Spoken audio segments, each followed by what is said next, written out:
qu'est-ce que je peux faire à Dieu pour le prix que le Christ a payé à la croix pour moi?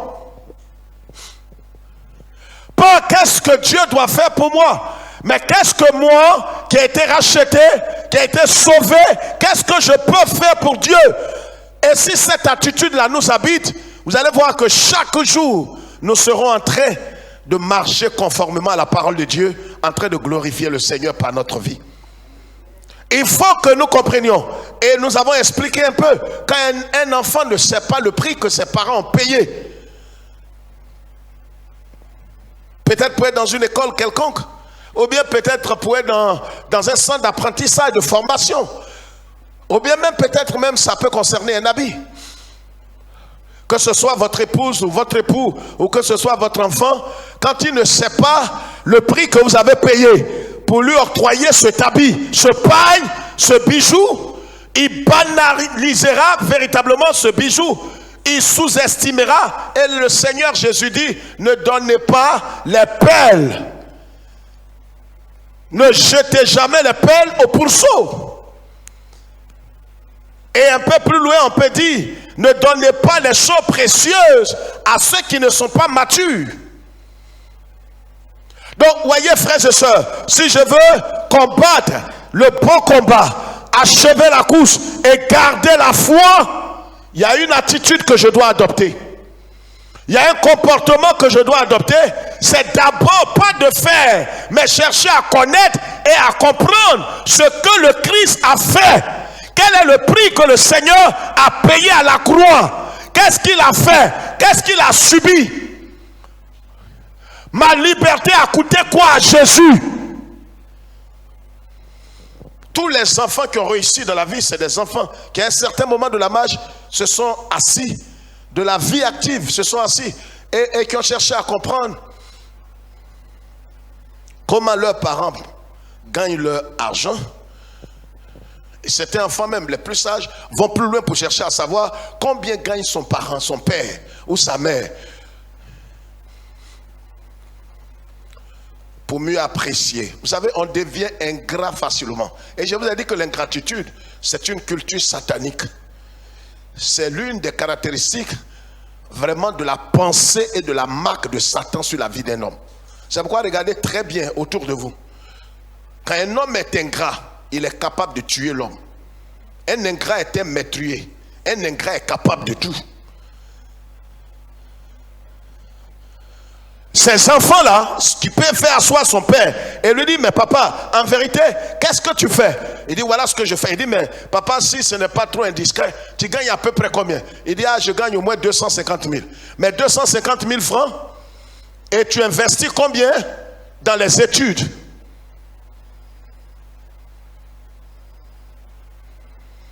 Combien tu investis dans les études? Et quand le père lui dira que j'investis près de 150 000 francs, il dit, mais papa, tu vis avec combien d'argent alors? Voyez, cet enfant commence maintenant à prendre conscience qu'il ne doit plus jouer avec sa vie. Peut-être que vous êtes dans une école, dans un groupe scolaire, vous avez vu les enfants des autres en train de jouer parce que leurs parents ont 2 millions. Donc quand ils payent l'école à 250 000 ou à 350 000 francs, ça ne leur dit pas, ça ne leur dit rien. Ça ne leur dit rien. Absolument rien.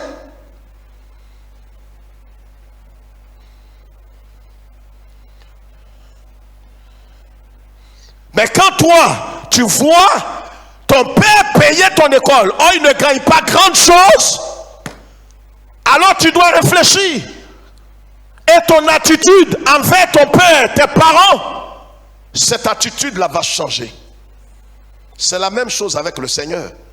Levez la tête s'il vous plaît. Voyez pourquoi est-ce que certains marchent, et à un certain moment de la marche, ils se sentent obligés, parce qu'on leur a inculqué un évangile maçonnique, un évangile pervers, un évangile infernal, démoniaque, qui leur fait croire qu'en vérité, en venant à Jésus, ils ont rendu d'énormes services à Jésus. Le fait de quitter le péché et de venir se réfugier dans les mains de Jésus, eux, c'est eux qui ont rendu service à Jésus. Donc, quitter le péché pour venir se réfugier dans les mains de Jésus, pour eux, ils ont rendu service. Voilà l'évangile que certains ici, assis, ont reçu. Mais c'est pervers. C'est pervers de croire comme ça. Alors dès l'instant où il vient, il demande au Seigneur, et la suite logique, après m'être converti, qu'est-ce que tu dois me donner? J'ai besoin d'un mari, j'ai besoin d'une femme, j'ai besoin d'un enfant, j'ai besoin d'argent, j'ai besoin de maison, j'ai besoin. Seigneur! C'est vrai, c'est des choses légitimes. Mais en vérité, conformément à l'écriture, si tu réfléchis avec un peu d'intelligence éclairée et que tu prends le temps de voir le prix que le Christ a payé pour enlever ton nom pour la seconde mort, pour l'enfer, si tu as un peu d'intelligence, tu n'as plus rien à demander à Jésus. Tu n'as plus rien à demander au Seigneur.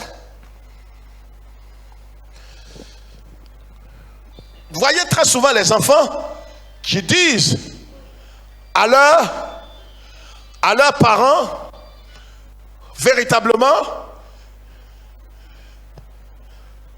maman, comment je suis venu au monde? Et il leur explique. Il dit, mais tu sais, quand j'ai pris ta grossesse, j'ai failli mourir. Et tu es né par césarienne. Et quand tu es né, j'ai fait 3 mois, je ne pouvais pas marcher. Voyez, cet enfant-là, la façon dont il va aimer sa maman sera différente de la manière dont les autres enfants vont aimer leur maman. Est-ce que quelqu'un me comprend ce soir? Non, écoute, laisse quelqu'un répondre, c'est trop profond.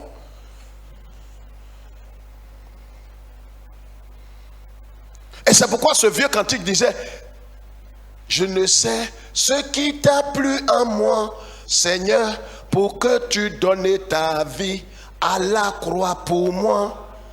Je ne sais ce qui t'a plu en moi, Seigneur, pour que tu donnes ta vie à la croix pour moi.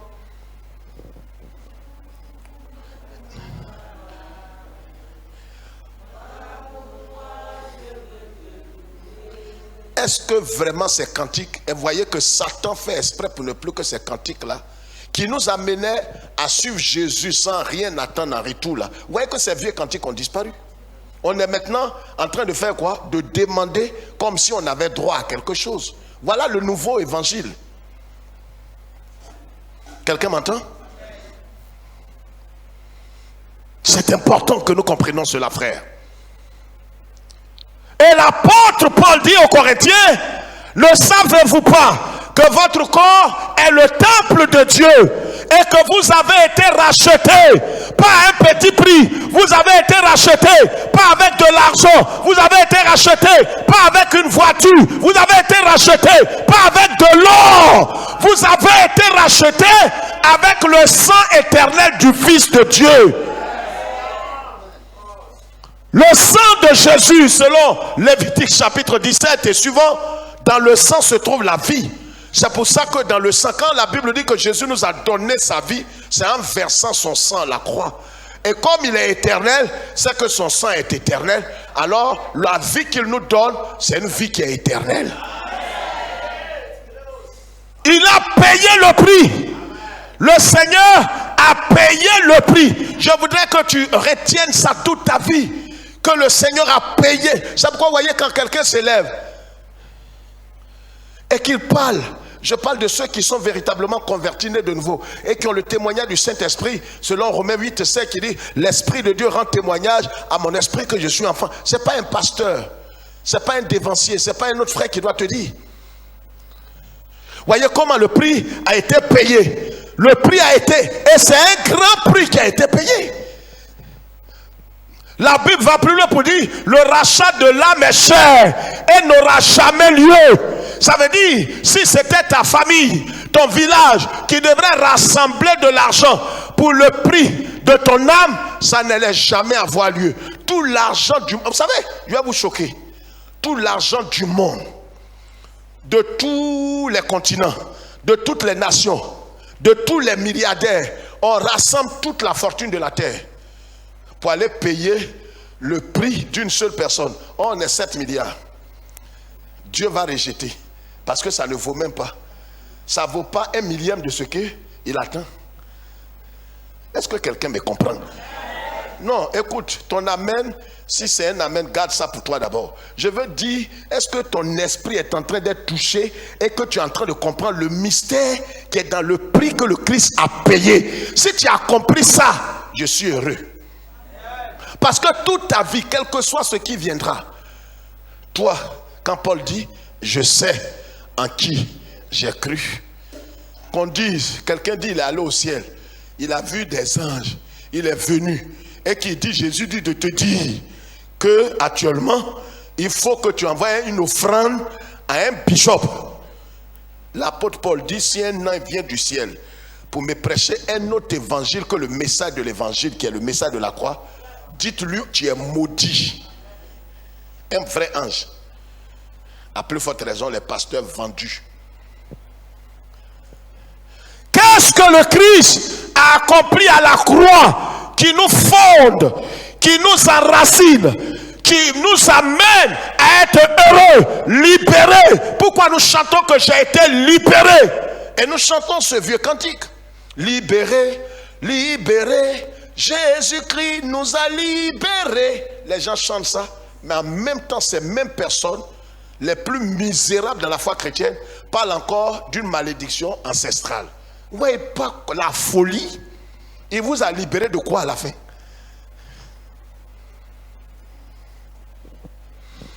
La première chose que nous avons vue la dernière fois, dimanche, c'était que le Christ a fait quoi? Il a subi quoi? Le châtiment qui nous donne la paix. Ça, c'est une chose fondamentale. C'est-à-dire, on peut te raconter toute chose, laisse tomber. Mais ça, tu ne dois pas oublier. À la croix, je suis en train de montrer 4 choses que le Christ a accomplies en mourant à la croix. La première chose, c'est que le châtiment, Ésaïe 53, verset 5, le châtiment qui nous donne la paix, c'est-à-dire le prix de nos péchés là, Jésus a pris ça sur lui. Et je vous ai dit que c'est l'éternité, c'est une éternité de châtiment. Donc Jésus a subi la colère de Dieu sur lui à cause de toi.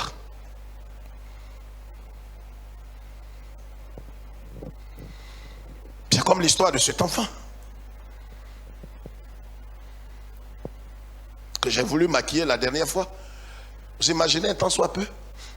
On dit on ne vole pas dans ce village. Or c'est l'unique enfant de ce monsieur qu'il a mis à l'école. Il a volé. Le comité des sages s'est réuni et ils ont dit qu'on doit couper la main droite de cet enfant. Le village a pleuré. Mais la loi reste la loi.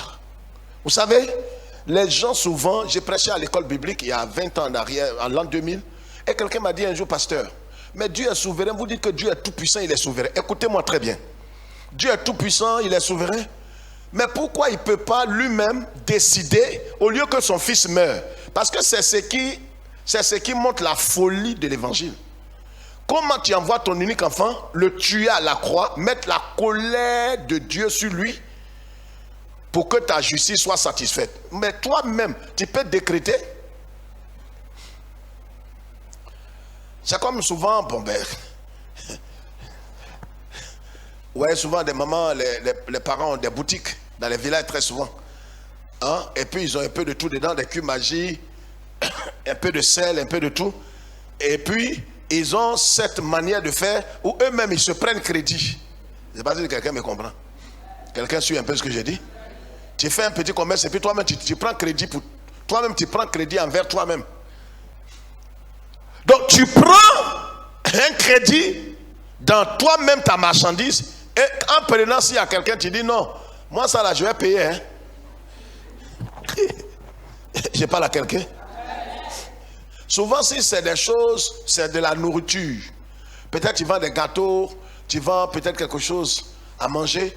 Quand toi-même tu prends le gâteau là, tu es en train de manger, les gens te regardent comme ça dans la maison. Tu dis non, non, non, vous me regardez là. Moi ce que j'ai pris là, c'est pourquoi? Pour payer. Mais à la fin vous allez voir que ce monsieur là, ou la femme là, souvent même elle ne paye pas. Je parle à quelqu'un. C'est que toi-même tu n'es pas juste. Tu dis tu vas payer, mais tu ne payes pas. Tu dis, et d'ailleurs, c'est dans mon bénéfice là même que j'ai mangé là. Quelqu'un comprend ce que je dis là? Mais c'est pas ce que les gens auraient voulu que Dieu fasse ça. Dieu ne fait pas ça. Les gens auraient voulu la question que les étudiants m'ont posée il y a 21 ans en arrière. Parce que pourquoi Dieu ne pouvait pas supprimer la sentence là? Il ne supprime pas la sentence. Quelqu'un doit satisfaire sa justice pour que lui puisse pardonner. Il ne pardonne pas. Les gens, c'est pour ça que la vie chrétienne, ça dit, ça me fait mal au cœur. Pas parce que tu n'apportes pas dîme offrande, mais parce que si tu n'as pas compris le mystère de l'expiation, l'œuvre que le Christ a accomplie, ça fait mal pour tout pasteur normal. Parce que quand tu comprendras ça, même quand ton loyer n'est pas encore payé, tu vois que ce qu'il a fait là est 1 milliard de fois plus important que ton loyer. S'il a pu faire ça, mais ce n'est pas ton loyer qui ne peut pas payer.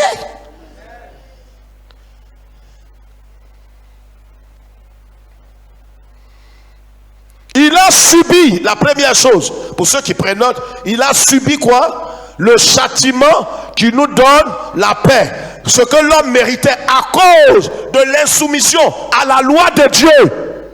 Dieu ne pouvait pas supprimer la sentence. Il ne pouvait pas supprimer le châtiment. Il fallait que le châtiment ait lieu pour que la justice de Dieu soit apaisée. Et ce châtiment-là, il faut que ça tombe sur quelqu'un. Entends, toi-même qui as péché là, tu n'es pas qualifié pour mourir pour toi-même. Est-ce que quelqu'un me comprend? Ça veut dire, à tous les niveaux, on est perdu. Souvent, toi-même qui as commis ta faute, tu dis, bon Dieu, si c'est ça, moi-même je vais payer le prix. On dit, toi tu ne peux pas payer. Tu es disqualifié. Tu n'as pas les qualités requises pour payer. Celui qui doit payer, voici pourquoi c'est encore grave et toutes les religions et tous les prophètes sont disqualifiés. Celui qui doit être le substitut, il y a des qualifications. Il faut qu'il soit sans péché. Tous les êtres humains sont perdus, disqualifiés. Du prophète de l'autre côté, comme ça, jusqu'à ceux qui font tant, sans chaussures, tous les prophètes sont disqualifiés. C'est pourquoi l'apôtre Pierre dira qu'il n'y a de salut. Ça déjà disqualifie tous les tontons. Deuxième critère, il faudrait que son sang soit capable de couvrir les péchés passés, les péchés présents et les péchés à venir. Ça veut dire quoi? Il faut que ton sang soit éternel. En temps, les hommes ont commencé un jour. Là encore, tous les prophètes sont disqualifiés. Est-ce que quelqu'un me suit ce soir? Parce que si tu n'as pas compris le prix que Jésus a payé, tu seras le chrétien le plus malheureux de tous les temps. Parce qu'aujourd'hui, on t'a séduit avec un évangile bonbon, chocolat, ouais, tu vas régner, tu vas faire tant, tu vas... Jésus même est assis, il se demande si tu n'as pas perdu la tête. L'évangile aujourd'hui qui trottine dans nos églises, il est étonné. Je viens pour posséder maintenant. Je vais ramasser, je vais ramasser, je vais ramasser, je ramasse, je ramasse, je ramasse. C'est bon de... Le ciel même te regarde, tu ramasses quoi? Tu as oublié ce que le Fils unique a fait pour toi. Et il y a des gens qui sont assis, louons le Seigneur. Louons le Seigneur, moi, louer le Seigneur. Les gens, c'est parce qu'ils sont rassasiés. En cette fin d'année, Dieu a fait quoi des choses? Non, c'est pas que Dieu n'a rien fait. Le souffle de vie qu'il m'a donné déjà, c'est quelque chose. Mais j'ai dit en dehors du souffle de vie. Parce que le souffle de vie, là, ça est là partout. Maintenant, en dehors du souffle de vie, ce que j'ai demandé à Dieu qui m'a pas... Depuis 2016, je suis dans cette même prière. Qu'est-ce que Dieu a fait? Tu n'es pas ingrat. Le nom qu'on doit te donner n'est pas encore sorti.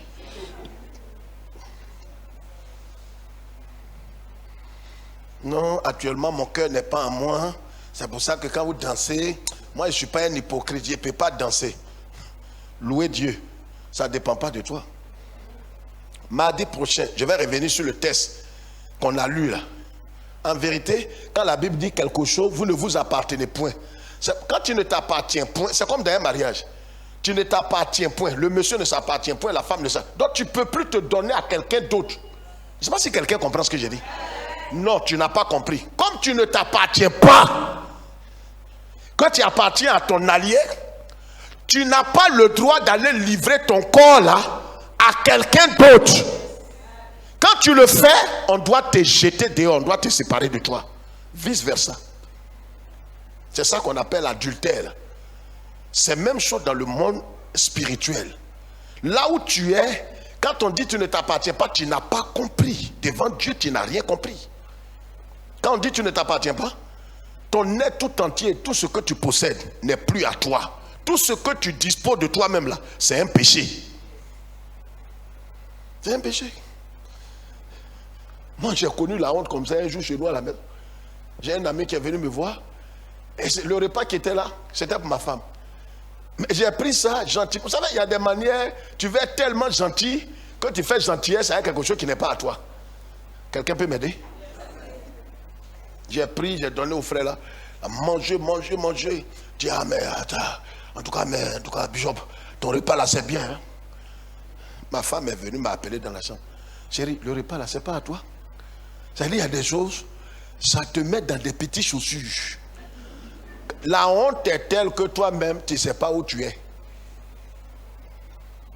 C'est-à-dire quelque chose qui n'est pas à toi, tu donnes à quelqu'un, tu joues les gentils, ou en vérité, tu viens de voler. C'est la même attitude là qu'on a. Ton corps qui est là, c'est pas à toi. On t'a acheté. Et lui qui t'a acheté, il t'a acheté avec quelque chose que toute ta famille et toute la terre ne peut jamais rembourser. Donc tu lui appartiens. Renonce à tout ce que tu as comme droit là. Renonce à ça. Tu n'as plus de droit sur tes yeux, tes narines, ta bouche, tes mains, ton sexe, ton être entier. Tu n'as plus droit sur ça. Si c'est le contraire, tu crois, tu es en train de te placer sous une malédiction. Tu es un voleur. Voilà le renoncement.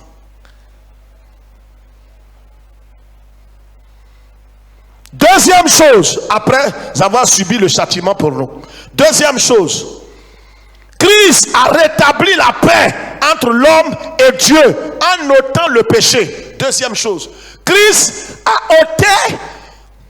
a rétabli la paix. Voilà la deuxième chose que le Christ a accompli. Regardez, à la croix. J'ai besoin de 2 personnes. Oui, pasteur Kofi, viens.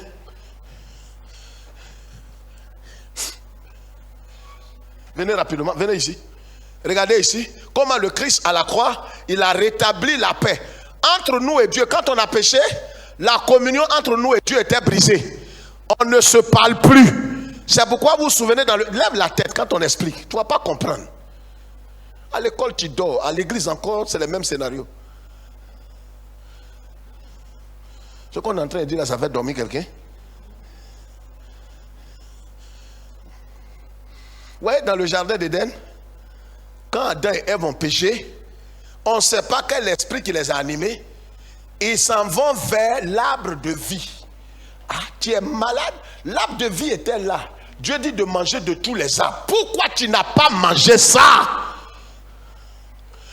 Maintenant, vous savez, quand les gens sont rassasiés, c'est là qu'ils cherchent la solution. Ils allaient, lui et sa femme, vers l'arbre de vie. Dieu a envoyé quoi? Des anges. Avec quoi? Une épée. Et il ne parle pas. Épée la tourne sur lui-même comme ça. C'est Dieu même qui a dit descendez. Voilà les 2 babos là. Ils s'en vont manger. Ils s'en vont manger quoi? L'arbre de vie. Il va devenir éternel. Empêchez-les. L'arbre de vie là. C'est ça qui est l'image du message de la croix.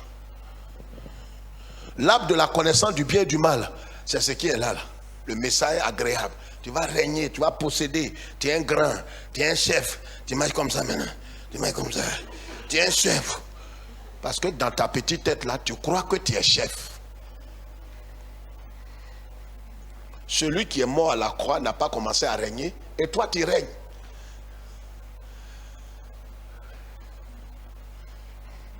Donc regardez comment Jésus a rétabli la paix entre Dieu et l'homme. Regardez, la croix là, c'est 2 bois. Il y a un bois qui est vertical. Quelqu'un suit? C'est 2 bois. Il y a un qui est vertical, là c'est lequel? Voilà, vertical. Et puis il y a horizontal. Donc, mets-toi là. Oui, gars. Toi, mets-toi ici.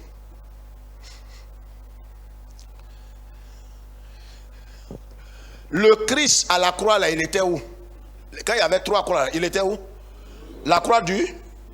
Donc, le Christ est là. Il prend la main de Wega. Et quand il prend la main de Wega, il réconcilie Wega avec Dieu. C'est pas fini. Il prend la main de Kofi, il réconcilie Kofi avec Dieu. Mais en réconciliant les deux avec Dieu, les deux sont réconciliés en même temps. C'est pourquoi il dit, tu aimeras le Seigneur ton Dieu de toute ta force, de tout ton esprit, et tu aimeras ton prochain, parce que je vous ai réconcilié vous deux à Dieu. Tu ne peux pas... Oh, laisse quelqu'un répondre amen de tout son cœur. Tu ne peux pas prétendre dire que tu as été réconcilié avec Dieu si tu ne parles pas à ton frère. Parce que le jour où Dieu t'a réconcilié avec Dieu, et il a réconcilié ton frère avec Dieu, c'est que vous deux là, il vous a réconcilié en même temps. Quelqu'un me comprend? Venez. Donc il nous a réconciliés avec Dieu. Et c'est cette réconciliation là qui nous donne accès au trône de Dieu. Il n'y a plus d'histoire, plus de palabres. C'est pourquoi l'apôtre Paul dit en Romains chapitre 8 verset 1 à 2, ceux qui prennent note, il n'y a plus de condamnation. Dieu n'est plus fâché avec moi. Oh, ça me fait mal. Regarde comment il répond à moi. J'ai dit, Dieu n'est plus fâché avec moi. Laisse quelqu'un un fils répondre. J'ai dit, Dieu n'est plus fâché avec moi. Maintenant, laisse-moi t'annoncer une bonne nouvelle. Regarde, pourquoi? Parce que Jésus a subi déjà la colère de Dieu. La colère de Dieu, il a envoyé tonnerre, il a envoyé tremblement de terre, il a envoyé foudre. Il a mis sur Jésus. Ce que tu méritais là, c'est ça, il a déposé sur Jésus. C'est pour ça que quand tu as faim, pour des problèmes de nourriture, problèmes de temps, quand tu boudes le Seigneur, le ciel ne te comprend pas. Est-ce que tu t'imagines un temps soit peu le prix que le Christ a payé pour que toi tu sois sauvé? Sincèrement, aidez-moi. Quels sont ceux à qui ce soir devant Dieu qui va nous juger, ce message-là lui fait du bien dans son cœur? Lève ta main. Qui a compris quelque chose depuis dimanche? Et il a compris, lève la main avec moi. Qui a compris quelque chose depuis dimanche? Que Dieu te bénisse. Donc Christ a rétabli la paix entre l'homme et Dieu en effaçant, parce que tant que ton péché subsiste, il ne peut pas avoir de paix entre toi et Dieu. Or, le péché là, de l'humanité depuis Adam, Noé, Moïse et tous, Dieu a couvert le péché. Regardez ici, Dieu avait couvert le péché. C'est ce qui faisait la colère du diable. C'est pourquoi le diable était appelé l'accusateur de Dieu. Parce que il dit, mais toi, voilà Noé qui a péché, Adam a péché, Moïse a péché, lui il a péché. Toi tu couvres. Mais moi je vois, toi aussi Dieu tu vois. Mais il couvrait là. Il attendait quelqu'un.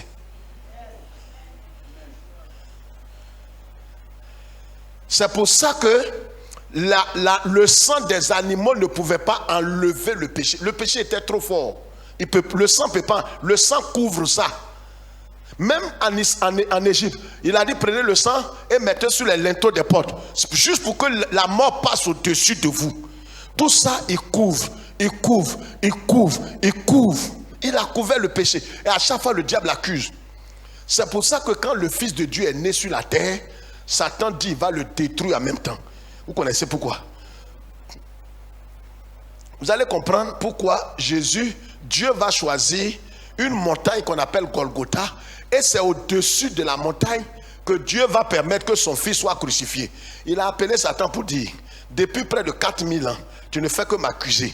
Mais je vais te dire la raison pour laquelle j'ai couvert tout ça. Celui qui doit ôter la chose est arrivé maintenant.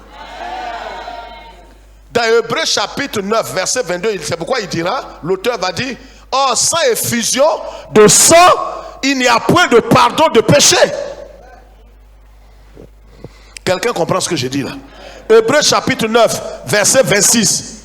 Il dit, mais si le sang des taureaux, des cabris pouvait ôter, mais Jésus ne serait pas né. C'est pourquoi quand Jean-Baptiste l'a vu, Jean-Baptiste a dit, hey, voici l'agneau de Dieu, pas qui va couvrir, mais qui va enlever définitivement.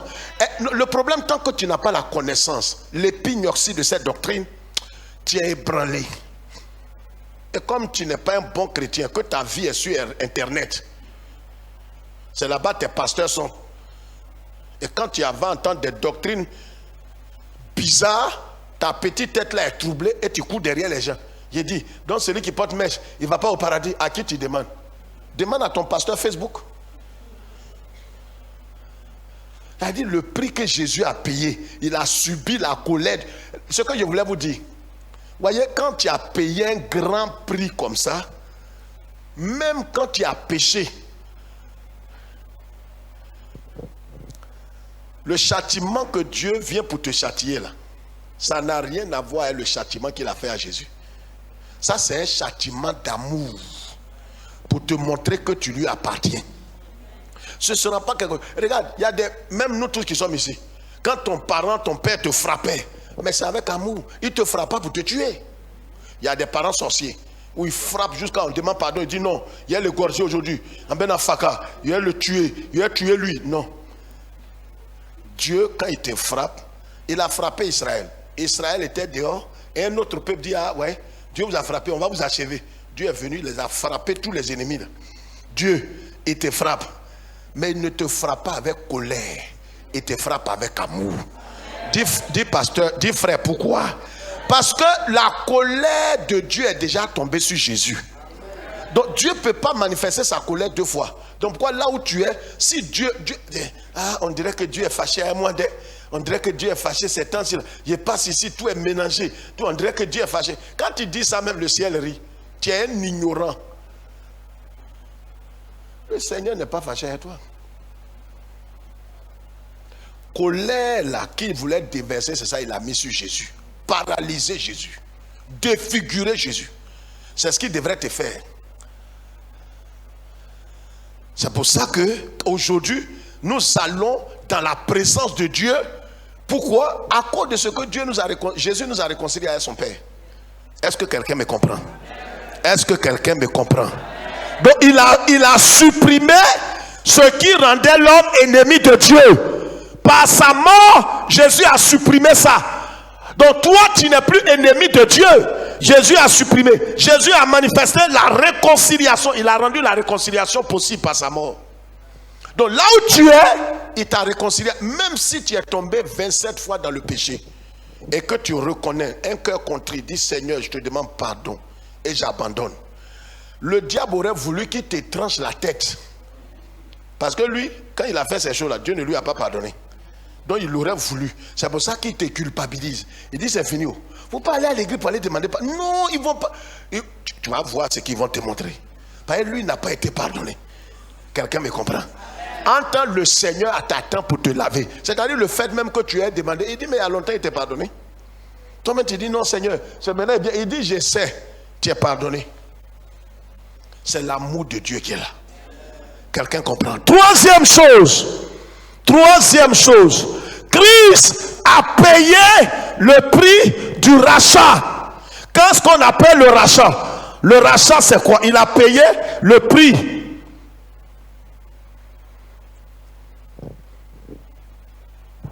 Il a payé la rançon. La rançon. La rançon, c'est le prix véritablement qui consiste à faire quoi? Le prix qu'on donne pour la libération d'un esclave. Et souvent, certains théologiens sont allés jusqu'à dire que Dieu a payé ce prix-là à Satan. Non, le prix-là, parce que c'est la loi de Dieu qui a été violée, donc le prix, la rançon là, a été payée par Jésus en notre nom à Dieu le Père. C'est nous qui avons... Nous avons fait quoi? Nous avons déshonoré Dieu. Nous avons fait quoi? Nous avons transgressé la loi de Dieu. Donc c'est à Dieu qu'on paye la rançon. Et cette rançon qui a été payée nous a libérés de l'esclavage du péché. Voyez, chaque point que je souligne correspond à quelque chose de spécifique. La rançon qu'il a payée là, c'est pour nous libérer de l'esclavage. C'est pour ça que là où tu es, tu n'es plus esclave du péché.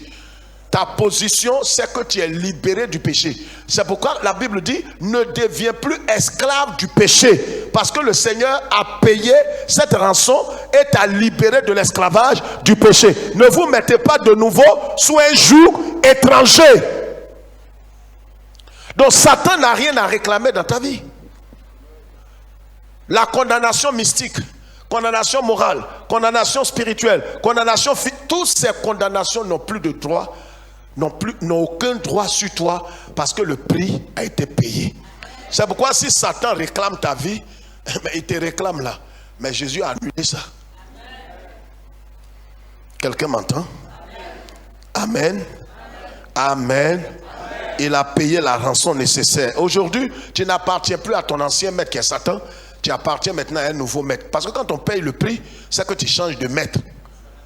Aujourd'hui, là où tu es, pour ceux qui sont nés de nouveau, qui ont reçu Jésus comme sauveur et Seigneur, ils n'appartiennent plus à Satan. Ils appartiennent désormais à un nouveau maître qui est Jésus-Christ. Est-ce que quelqu'un comprend ça? Amen. Romains chapitre 3, verset 24, Colossiens 1, 13. Donc, afin que l'homme soit libéré de l'esclavage du péché pour appartenir à un nouveau maître qui est Jésus-Christ. Jésus a payé la rançon nécessaire. 1 Pierre chapitre 1, le verset 18 à 19. Jésus n'a pas payé quelque chose qui est inférieur à ce que Dieu demandait. C'est pourquoi sa résurrection a démontré qu'il a satisfait toute la justice de Dieu. Vous savez, il y a des magasins, vous entrez, si vous n'avez pas payé la totalité du prix, on ne vous fait pas sortir le magasin, la marchandise. Jésus a payé le prix de toute ta condamnation. C'est pour ça que aujourd'hui tu es libéré. C'est pourquoi à la croix il a dit tout est accompli. C'est à toi il parlait. Que le prix, la condamnation qui était sur toi là, il a payé le prix. Venir aujourd'hui dire qu'il y a un jugement sur toi, c'est une insulte au Seigneur. Dis pardonne-moi Seigneur. La quatrième chose, Christ a vaincu Satan par sa mort et sa résurrection. Hébreux chapitre 2 verset 14 à 15. Colossiens chapitre 2 verset 14 à 15. Apocalypse chapitre 1 verset 18. 1 Jean chapitre 3 le verset 8. La mort de Jésus a rendu Satan impuissant vis-à-vis de ceux qui appartiennent au Seigneur. Regardez, dans le même pays d'Égypte, quand les Hébreux ont mis le sang sur le linteau de leur porte, c'était dans le même pays. Satan était dans le même pays. Il frappait ceux qui étaient, où ça? Dans la ville d'Égypte là, où était le roi, le pharaon, ses sujets, toute la population. Mais ceux qui étaient, où ça? Qu'est-ce qu'il a fait? Comme le sang était là, l'ennemi est passé par-dessus. Quelqu'un comprend ce que je suis en train de dire? C'est pour ça que là où on est là, on peut être assis dans la même salle, mais on peut ne pas avoir le même sort. Là où on est assis, ça dépend du prix qui a été payé. Est-ce que toi, le prix a été payé? Est-ce que véritablement tu as reçu Christ? Parce que Jésus, par sa mort, il a rendu Satan impuissant vis-à-vis des croyants en Christ, mais pas vis-à-vis des païens. C'est pourquoi, regarde, ce qui tue les païens, c'est pas forcément ce qui va te tuer. Je ne sais pas si tu as compris. La mort, l'esprit qui tuait les Égyptiens, qui n'avaient pas le sang sur leur linteau, le même esprit qui tue là, il ne pouvait pas tuer les enfants de Dieu, les Israélites. Or pourtant, il s'appelle la mort. Je suis en train de dire à quelqu'un, c'est pas tes cris, c'est bon de crier, mais c'est pas tes cris là qui vont faire que Satan va être vaincu. Jésus l'a paralysé à la croix, il l'a vaincu à longtemps. On est dans la victoire de Jésus. Non, les gens croient que non, je vais faire 49 jours de jeûne. Il a fait 49 jours. On dit que c'est déjà, je suis dans mon 48e. Avec Satan, je vois qu'il continue d'envoyer des cercueils la nuit quand je dors. Il va t'emporter. Je dois jeûner et prier. Je jeûne, je prie pour louer Dieu. Parce que je combats dans la victoire. Regarde ceux qui répondent. J'ai dit je combats dans la victoire. Je ne combats pas pour avoir la victoire. J'ai déjà la victoire. Parce que la victoire, ce n'est pas une chose, c'est une personne. Jésus est la victoire. Donc, voyez pourquoi beaucoup sont devenus orgueilleux dans l'église. Parce qu'ils pensent que non. Voyez, quand j'ai fait les 15 jours là, quand les gens ont dit de jeûner, ils sont charnels là. Quand j'ai fait les 15 jours là, c'est là que j'ai dit Satan courait comme ça. Satan courait comme ça. Donc, ils se glorifient dans la chair. Ils pensent que c'est leur jeûne de 15 jours qui a vaincu Satan. Colossiens, on va se lever pour lire. Colossiens 2. On va se lever rapidement. Il est 19h, on ne va pas dépasser. Allons-y, Colossiens 2. Colossiens 2, versets 14 à 15. Allons-y très vite. Quelqu'un d'autre lit et puis on va prier. Celui qui a trouvé lit. Il y a des gens, ils ne peuvent pas trouver. Il a effacé l'acte. Bon, arrête-toi là. Les ordonnances nous condamnaient. Il y avait des condamnations. Il y a aujourd'hui. Et c'est au passé qu'il dit. Par sa mort, Jésus, il a effacé. Il a effacé avec quoi? Pas avec sa main. Il a effacé avec son sang. Est-ce que quelqu'un me suit? C'est pour ça même quand Satan, il sort la nuit, il vient, il dit j'ai un droit sur toi. Tu prends ton drap, tu te couches. Tu n'as pas besoin de dire tu es vaincu. Je te taille en pièces. Je te taille en pièces. Tu es un petit. Prends Bible, la montre-lui. Dis il a déjà payé. C'est un fait. Quelqu'un comprend? Il se souvient du message? C'est déjà accompli. Tu vas au village. Pourquoi tu n'as pas besoin de faire quoi? Il faut faire 3 jours de jeûne sec. Amen. Amen. Malheureux chrétien. Il dit amen. Il fait ses mains comme ça. Amen. Amen. Il allait briser tes mains là. C'était jeune. Et ça fait que les gens, ils sont imbus d'eux. Il y a un prophète qui a dit d'envoyer une offrande là. Là, quand une offrande sacrificielle, et il va faire une prière en cette fin d'année là. Lui-même, sa maman et son papa, qui prient pour eux? Non, ça ne fait pas rire. Vous aimez des gens qui vous volent. Mais l'évangile a simplifié. On te dit, tu n'as rien à donner. Il y a un qui a déjà tout payé. C'est ça, on appelle bonne nouvelle. Tu devrais mourir de façon subite. Il a payé tout ça. En fin d'année, là, c'est de bénir son nom. C'est pourquoi demain, les femmes, on rentre dans la dimension d'Esther. Est-ce que quelqu'un comprend? Je ne parle pas pour parler. Esther a dit aux gens, restez là-bas. Moi, je vais rentrer dans la chambre du roi. Des femmes vont rentrer dans la chambre du roi. Et quel est ce roi? C'est le roi des rois. La chambre où il se trouve, c'est là-bas les femmes vont pénétrer demain. Or, pour pénétrer dans la chambre du roi, sois certain. Sois certain. Parce que si tu n'as pas tendu quoi? Son sceptre là, tu es fini. Entends-nous, on a eu le message qui nous a déjà tendu le sceptre. C'est pour ça que demain, les femmes d'Israël et Nouvelle-Jérusalem vont rentrer dans la chambre du roi. Ça, on n'a pas besoin de motiver. Tu veux, tu viens. Ta vie est entre tes mains. Moi, je dis ce que Dieu m'a révélé. Tu fais de ta vie ce que tu veux. Il n'y a pas à te motiver pour ça. Il n'y a pas à te motiver. Raconte ta vie. Non, les embouteillages, ça n'engage que toi. Demain, c'est introduction dans la chambre du roi.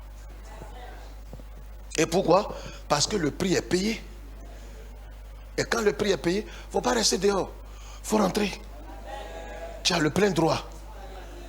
Amen. Lis.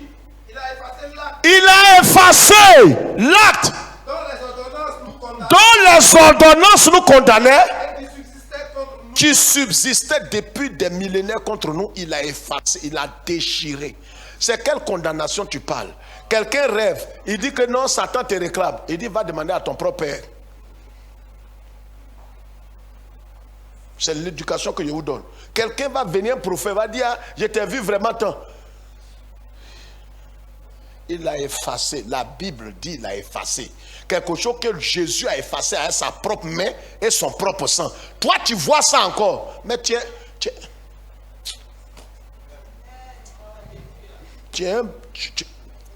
non. La paix soit avec nous.